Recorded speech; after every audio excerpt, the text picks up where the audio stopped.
You Hello can do again, it yourself. guys. Welcome back to our channel, Ingirdjoyaromas. Today I want to show you a quick way how to make a roller bottle for sleep. So today what we're doing is, I am doing it right now, so I couldn't wait. So we need 5 drops of lavender, 4 drops of frankincense, and 3 drops of genesis, 3 drops of balance, and 2 drops.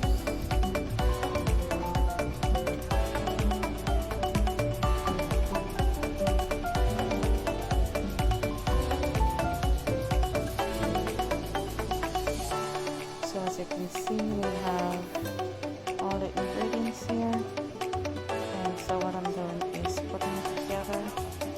And what you can do is just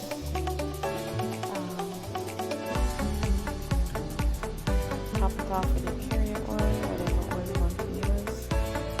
It could be coconut oil, it could be almond oil.